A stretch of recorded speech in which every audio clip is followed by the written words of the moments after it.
Hello সবাইকে, কেমন আছো সবাই? আজকে খাবো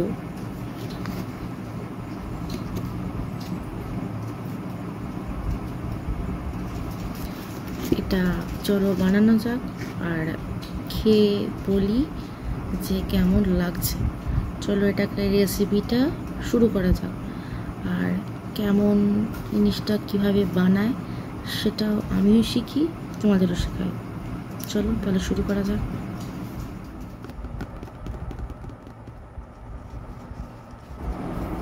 এখান থেকে সিলটা ফার্স্টে খুলে নিলাম।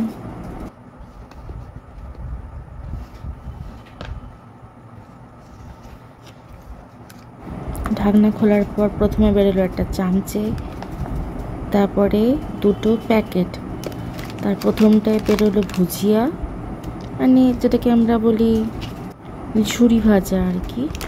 আর একটা প্যাকেটে বেরোলো কি সেটা খানিক্ষণ পর আমরা বুঝতে পারবো। এই পোহা মানে চিঁড়ে, তো চিঁড়েটাই বেরোলো সম্ভবত। আর একটা কৌটো, তাতে দেখো লেখা রয়েছে যে গরম জল ঢালার পর 4 মিনিট পর বন্ধ রাখতে হবে, তাতেই রান্নাটা রেডি হয়ে যাবে। আর কৌটোটা এরকম, কৌটোটা বেশ শক্তপোক্ত, কিন্তু এখানে কীভাবে তৈরি করতে হবে তার রেসিপিটাও দেওয়া রয়েছে।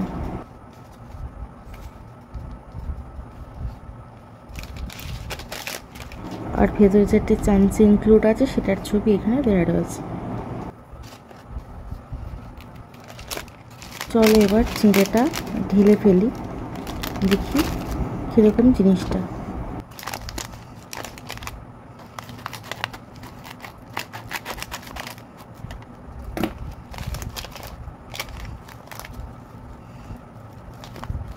দেখে পরিমাণটা খুবই কম লাগছে, কিন্তু জল দেওয়ার পর আশা করি বেড়ে যাবে।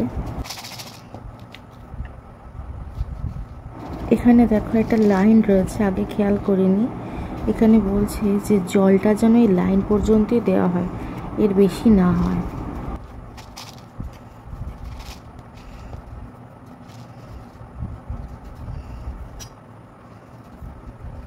এবার আমি ঢেলে দেবো। আমি ফ্লাস্কে করে গরম জল এনেছিলাম, সেই গরম জলটা।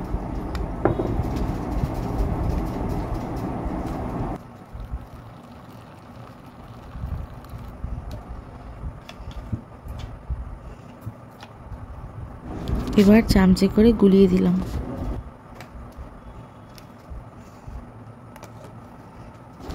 এবার ঢাকা দিয়ে দিলাম, অপেক্ষা করবো 4 মিনিটের জন্য। চলো 4 মিনিট হয়ে গেছে, এবার খুলে দেখি কেমন লাগছে। জলটা হালকা চিড়ে থেকে বেরিয়ে এসছে আর ভালোই সেদ্ধ হয়ে গেছে। প্রসেসটা কিন্তু খুবই ইজি।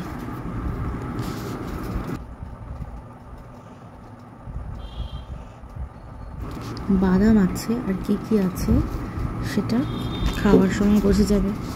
এবার ওই ভুজিয়া বা চিড়ে ভাজাটা ঢেলে দেবার পালা।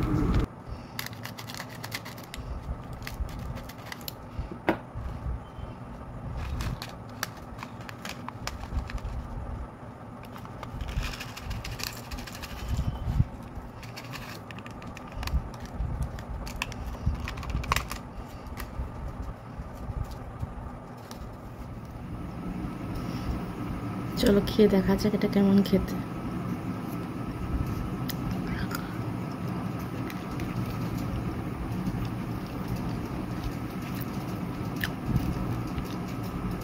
ভালো নয়, আর একটু খেয়ে দেখি।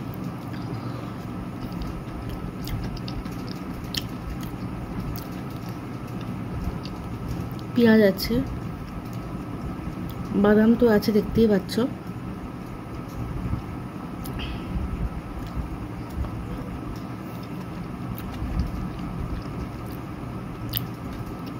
যারা বাড়িতে রান্না করতে পারো আর মায়ের হাতের সুস্বাদু রান্না খাও, তাদের জন্য এটা। কিন্তু তাও কত বেড়াতে গেছো বা বেশি খাটতে ইচ্ছে করছে না, ওই কাঁচা রান্নার মতো একটু খেয়ে নিই, তাদের জন্য ঠিক আছে। আমি জানি না কারা বাদাম লাভার আছো, কিন্তু তারপরেও বলছি, এই কেন জানি না এই এরকম রান্নাতে বা রোলে যারা বাদাম দিয়ে করে আমার একদম ভালো লাগে না। তবে ভাজাতে ঠিক আছে, এরকম রসালো বা জলীয় খাবারে বাদামটা ঠিক যায় না।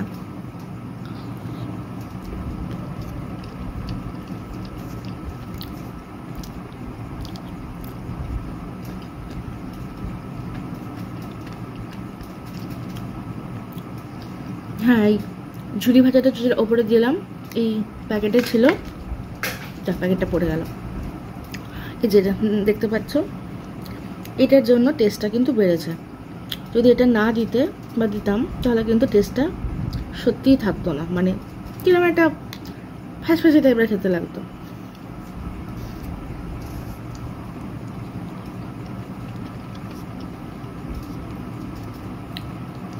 আমি খুব স্পাইসি খাবার পছন্দ করি না। হ্যাঁ, একটা কথা, ঝাল নেই, কারণ আমি ঝাল একদম খেতে পছন্দ করি না, ঝাল খেতেই পারি না বলা ভালো। সর্ষে আছে, গোটা গোটা সর্ষে দেখতে পাচ্ছ। এটা কি সাউথ ইন্ডিয়ান ফুড? তোমরা কিন্তু অবশ্যই কমেন্ট করে আমাকে জানিও। তবে বাদাম পছন্দ না বলেছি বলে কিন্তু বাদাম লাভার আবার রেগে যেও না। আমি আমার ব্যক্তিগত মতামত বললাম যে রসালো খাবারে বাদামটা ভিজে যায় তো সেরকম ভালো লাগে না, কিন্তু যদি তুমি মনে করো বেটে দেবে আলুর দমে বা ভেজ রান্নায় বেটে দেবে তাহলে কিন্তু ভালোই লাগে খেতে।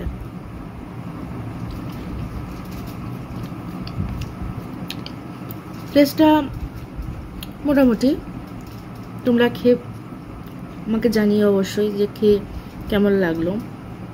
ইনস্ট্যান্ট বলতে এটা, আর দাম যে খুব বেশি সেটাও নয়। কৌটোতে রয়েছে এর তলায় MRP 65, আমার পড়েছে 50 টাকা মতো। আমি ব্লিঙ্কিটে কিনেছি, এটা কোনো প্রমোশন না। আমার জাস্ট নতুন কিছু ট্রাই করতে ভালো লাগে, তাই আমি ট্রাই করছি, করে তোমাদের জানাচ্ছি। ভালো লাগলে শেয়ার করছি, ভালো না লাগলে খারাপগুলো কি আর অত খারাপ বলা যায় বলো? ডার্ক ট্রুথ না, বিটার ট্রুথ কি আর অত বলা যায়? ও, আর একটা কথা আমি তো বলতে ভুলেই গিয়েছিলাম।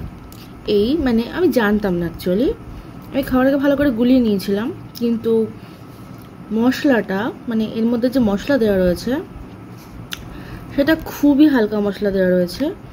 এবার সেটা না তলায় চলে গেছিলো, যে কারণে খেতে এরকম বেশ স্বাদ লাগছিলো। এবার তোমরা যদি মনে করো যে মানে আমার মতো ভুল করো আর কি, না, এটা সত্যিই খুব ভালো খেতে, মানে সিরিয়াসলি বলছি, এটা দারুণ খেতে। মশলাটা তলায় ছিল, সেটাকে ভালো করে মেশানো হয়নি, মানে মেশাতে পারিনি বা জানতাম না, এখন তলার দিকে চলে এসছে বলে মিশিয়ে নিয়েছি। একদম দেখো এরম টেক্সচারটা হয়েছে, দেখতে পাচ্ছ কিনা জানি না, এরম টেক্সচারটা এসছে। দেখুন ভিজেছে বলে একটু গলা গলা মতো হয়ে গেছে। এবার মশলাটা তলার দিকে রয়ে গেছে, মশলাটা মিশিয়ে নিয়েছি উপর দিক করে। এবার কিন্তু খেতে খুবই সুন্দর লাগছে। এটা যেহেতু অনেকক্ষণ ধরে ভিজছিল, 4 মিনিট, আমি এটা বেশি ভিজিয়ে ফেলেছি আর কি, তাই একটু ফুঁদিয়ে খেও, কারণ মুখ পুড়ে যাচ্ছে এত গরম।